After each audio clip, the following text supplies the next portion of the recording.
ورسوله وتجاهدون في سبيل الله بأموالكم وأنفسكم ذلكم خير لكم إن كنتم تعلمون. فقال رسول الله صلى الله عليه وسلم: ألا إن في الجسد لمضغة فإذا صلحت صلح الجسد كله وإذا فسدت فسد الجسد كله ألا وهي القلب ألا وهي القلب ألا وهي القلب أو كما قال عليه الصلاة والسلام. Assalamualaikum warahmatullahi wabarakatuh. Yang saya muliakan Tuan Imam Hazir Masjid, EJK Masjid, tuan-tuan seluruh karya masjid yang dirahmati Allah Subhanahu wa taala. Semoga selalu dalam lindungan dan rahmat Allah. Semoga selalu mendapatkan ridha dari Allah dan syafaat dari baginda Rasulullah sallallahu alaihi wasallam. Amin ya rabbal alamin. Tuan-tuan yang dimuliakan Allah Subhanahu wa taala. Allah Subhanahu wa taala adalah Maha Zat yang tak ada duanya. Allah adalah Zat yang tiada sekutu baginya. Allah adalah Zat yang kuasa daripada segala-gala makhluk yang ada di dunia, yang ada di lautan, yang ada di udara, di angkasa, di alamul ghaib, seluruh jagat raya yang menciptakan Allah Subhanahu wa taala. Allah menciptakan malam dan siang. Allah Subhanahu wa taala menciptakan panas dan sejuk. Allah menciptakan sakit dan sehat. Allah Subhanahu wa taala yang mematikan dan menghidupkan. Semua sesuatu yang terjadi di atas bumi berkehendak dengan izin, iradat, kudrat daripada Allah Subhanahu wa taala. Jadi ada seorang pemuda di daerah Mesir, di Syria.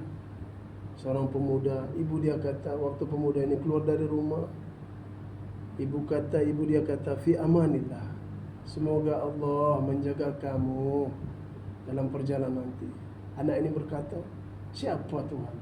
Siapa Allah itu? Tak pernah pun menjaga saya.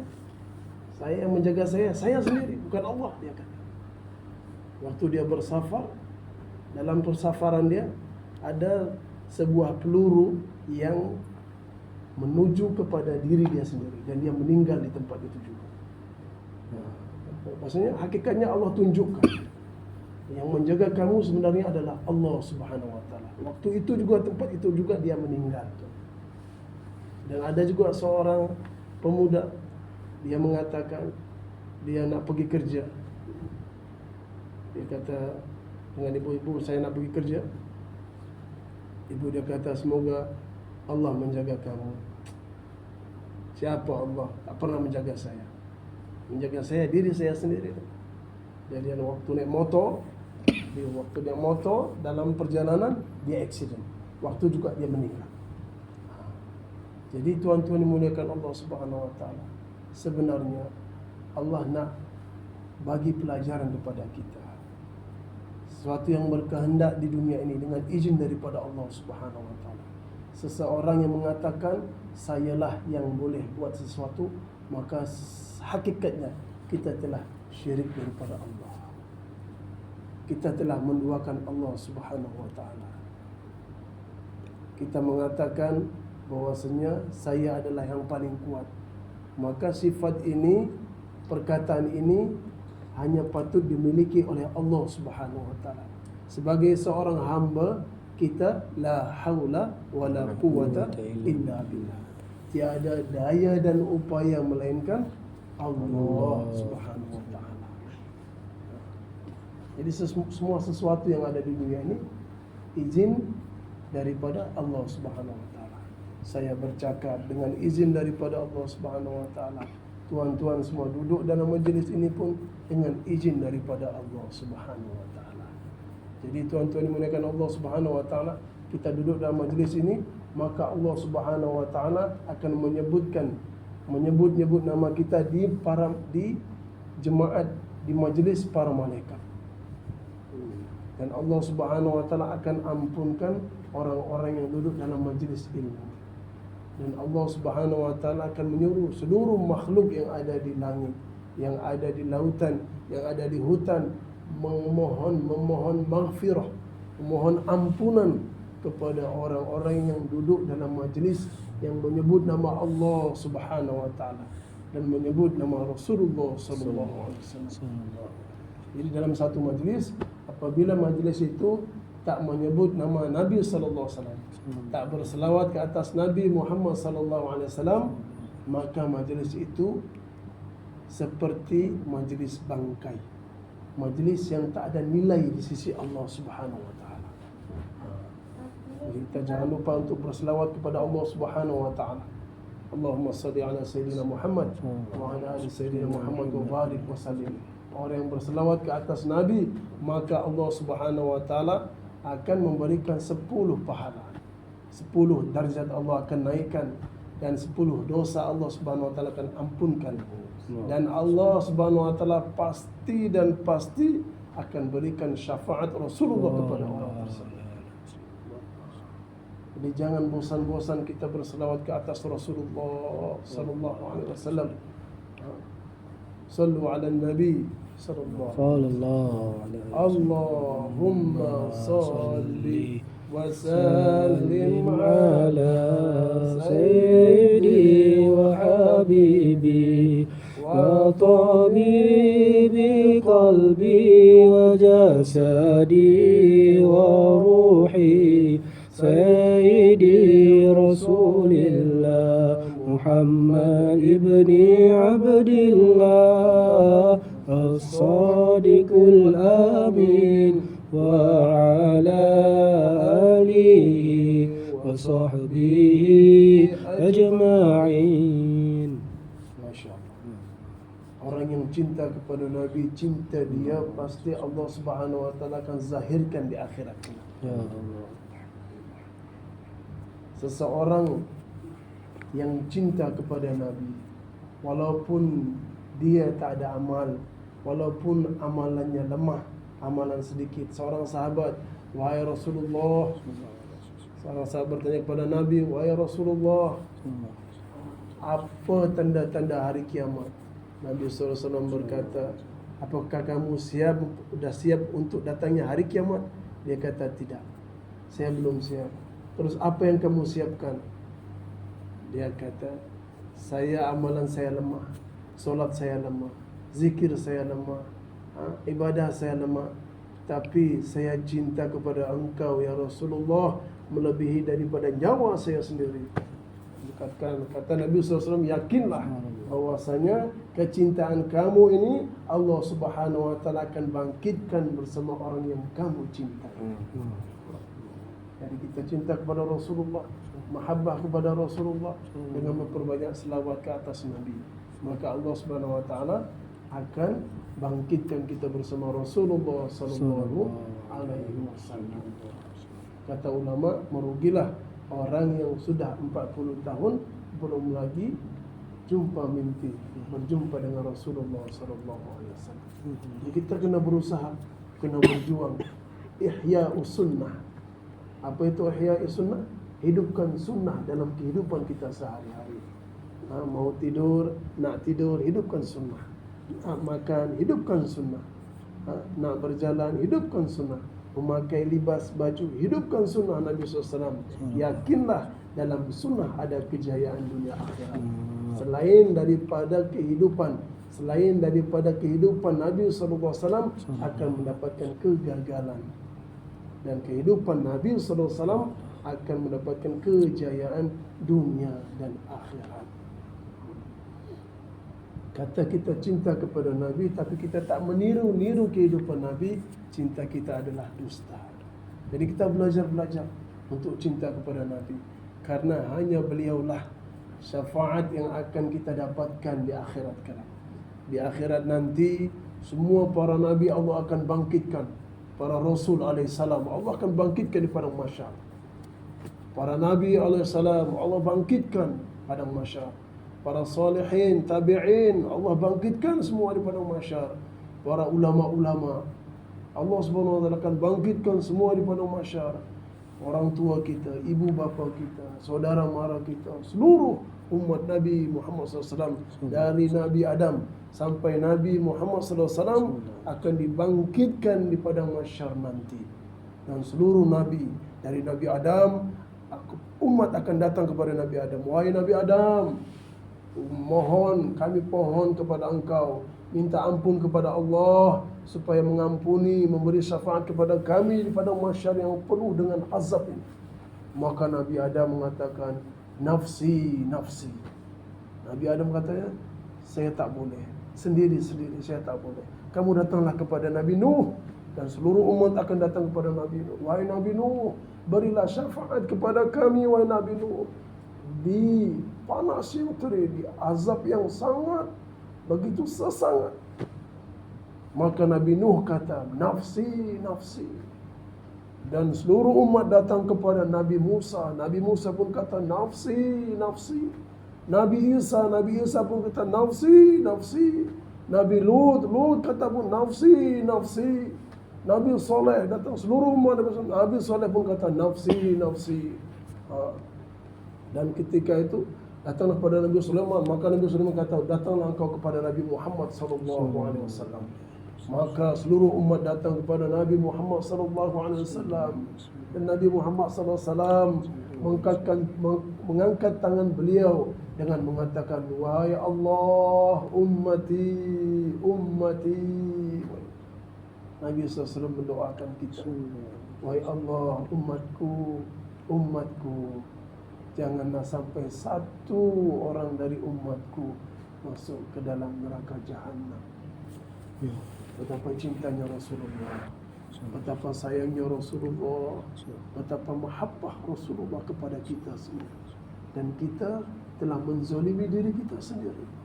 Kita tak solat, jauh dari perintah Allah, seolah-olah kita melemparkan najis ke wajah Rasulullah SAW. Rasulullah SAW sedih, nangis, dan Rasulullah SAW selalu mendoakan kepada umatnya. Kita pun selalu menzalimi diri kita sendiri. Hari-hari kita buat hanya menyibukkan diri untuk perkara dunia. Hari-hari kita bangun dunia kita dengan megah. Kita bangun rumah kita dengan cantik. Kita cari harta kita sebanyak-banyaknya. Kita beli baju cantik-cantik. Kita cari harta banyak-banyak. Tapi kita lupakan harta kita di akhirat. Kita lupakan rumah kita di akhirat. Kita lupakan tempat tinggal kita di akhirat. Kita nak pergi ke mana, tuan-tuan yang dimuliakan Allah Subhanahu wa taala?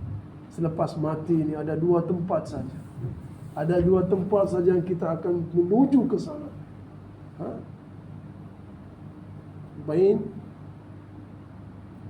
Baini wa shimal. Jadi di sebelah kanan ke sebelah kiri.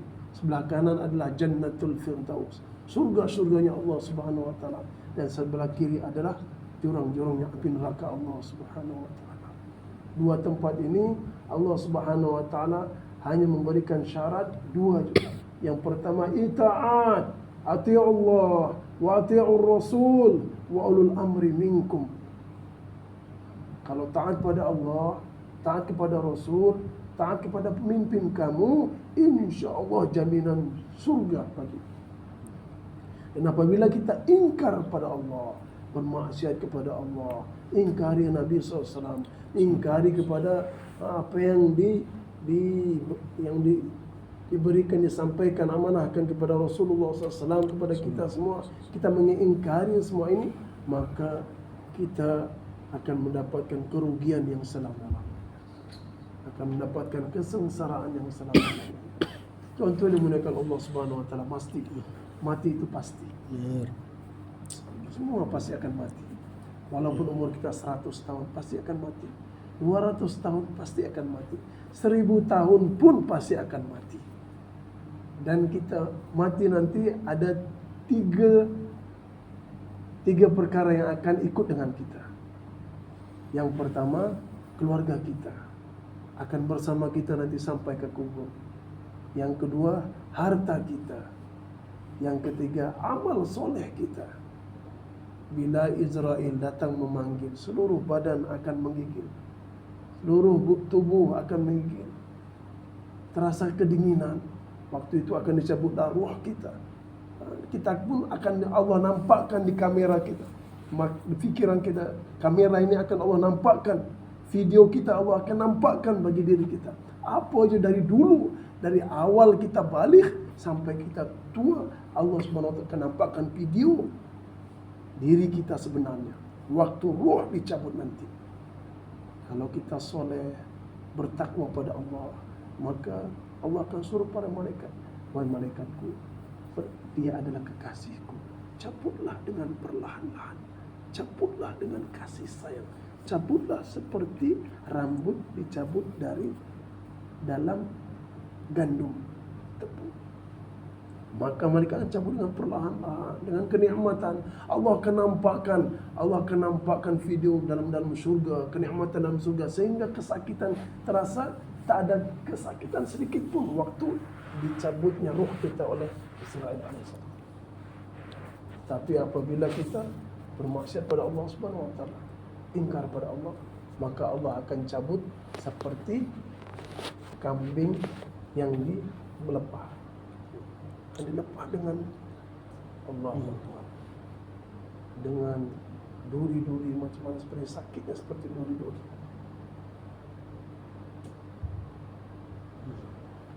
Allahumma shalli ala macam mana sakitnya tuan-tuan yang mendekat Allah Subhanahu wa taala.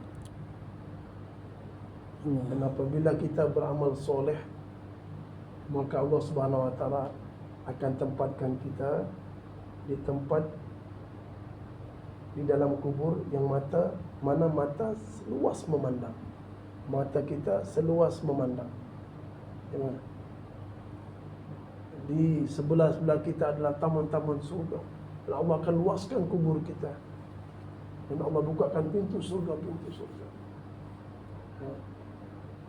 Dan apabila kita orang berahli maksiat, maka kubur kita adalah seperti lumbung api neraka. Allahumma salli. Semoga Allah Subhanahu wa taala hindarkan kita semua dari azab api neraka. Amin ya Allah. Dan Allah Subhanahu wa taala akan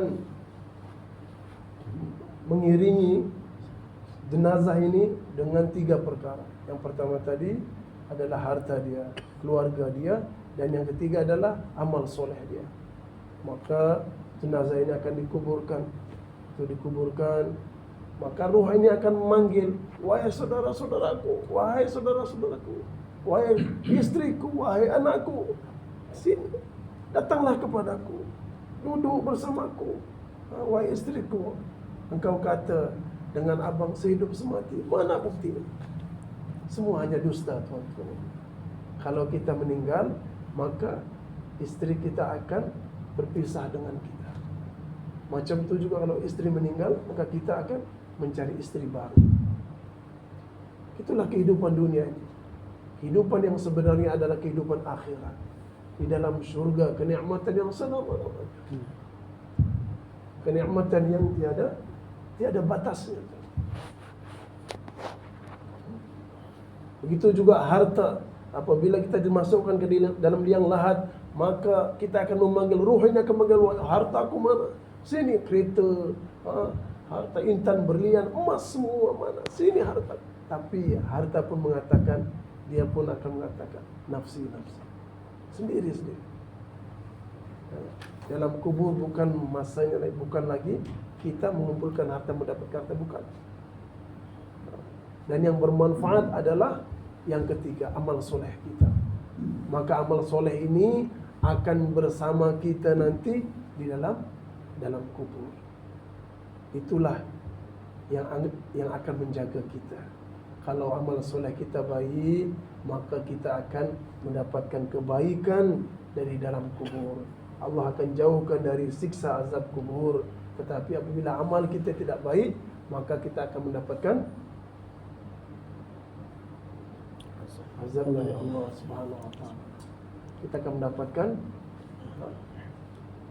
tanggung jawab kita, apa yang kita buat di dunia ini. Jadi tuan-tuan muliakan Allah Subhanahu wa taala, sekaranglah masanya. Mari kita berlomba-lomba. Fastabiqul khairat. Fastabiqul khairat. Berlomba-lomba untuk kebaikan. Walaupun kita hanya mengucapkan satu salam je, kita tak tahu mana amal yang Allah Subhanahu wa taala ridha dengan amal kita ini semua.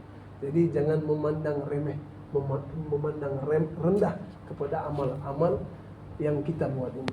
Semua ini datang daripada Allah dan kembali kepada Allah Subhanahu wa taala. Ini semua amanah dari Allah. Harta kita amanah, isteri kita amanah, anak-anak kita amanah. Semua yang kita dapatkan ini amanah dari Allah, dan Allah Subhanahu wa taala akan minta pertanggungjawaban kepada kita. Jadi kita persiapkanlah dari sekarang sebelum Allah Subhanahu wa taala panggil kita mempersiapkan. Apa persiapannya? Amal soleh, taat perintah Allah, ikut cara sunnah Nabi sallallahu alaihi wasallam. Insya-Allah kita pasti akan berjaya dunia dan akhirat. Jadi tuan-tuan muliakan Allah Subhanahu wa taala, semua sedia insya-Allah untuk semakin hari semakin bertakwa pada Allah. Semakin hari semakin jadi mengamalkan ihya'us sunnah, mengamalkan full sunnah Nabi Muhammad sallallahu alaihi wasallam. Jadi ketakwaan seseorang itu ada 3. Yang pertama, kita solat ini untuk siapa solat? Solat kita untuk Allah Subhanahu wa taala. Solat untuk Allah, tapi untuk mendapatkan pahala. 3 tingkatan. Yang pertama untuk apa? Dapatkan pahala. Ini tingkatan yang paling dasar. Kita solat untuk dapatkan surga. Ini tingkatan dasar. Yang kedua adalah takwa, takut kepada Allah. Ini tingkatan nomor 2. Kita bertakwa pada Allah Subhanahu wa taala. Kenapa kamu solat? Karena saya takut pada Allah, takut diazab Allah. Tapi kalau orang-orang yang udah muhibbin, orang udah cinta kepada Allah Subhanahu wa taala, maka dia solat karena sayang kepada Allah, karena cinta kepada Allah. Bukan untuk pahala, bukan untuk karena takut pada Allah, tapi karena cinta kepada Allah. Maka orang inilah yang surga dia seperti surganya Abu Bakar As-Siddiq radhiyallahu anhu. Insyaallah kita berjuang lagi, kita berusaha lagi untuk mendapatkan sifat-sifat sahabat-sahabat Nabi radhiyallahu anhum ajma'in. Insyaallah tuan-tuan muliakan Allah Subhanahu wa taala. Jadi dalam hidup ini pasti bergejolak seperti ombak di dalam lautan. Jadi kita jangan melihat ombak di sebelah kanan kita, sebelah kiri kita. Kita melihat ombak di depan kita sendiri. Kita lihat diri kita sendiri. Jangan melihat orang itu salah, orang ini salah. Tak, yang salah adalah saya. Kenapa seluruh Korea tak datang ke surau? Disebabkan kesalahan saya. Saya belum lagi mengajak mereka. Saya belum lagi mendoakan untuk mereka. Jadi mari kita ajak diri kita ajak saudara-saudara kita untuk tambah lagi taat perintah Allah, ikut cara sunnah Rasulullah sallallahu alaihi wasallam. Insyaallah hidup akan bermanfaat dunia akhirat. InsyaAllah. Assalamualaikum warahmatullahi wabarakatuh. Semoga Allah Subhanahu wa taala memberikan manfaat kepada kita untuk mengamalkan dan menyampaikan. Semoga Allah SWT memberikan keberkahan apa yang kita dengar ini menjadi manfaat untuk diri kita dan dapat kita sampaikan pada saudara-saudara kita insyaAllah. Tutup dengan doa kifarah majlis.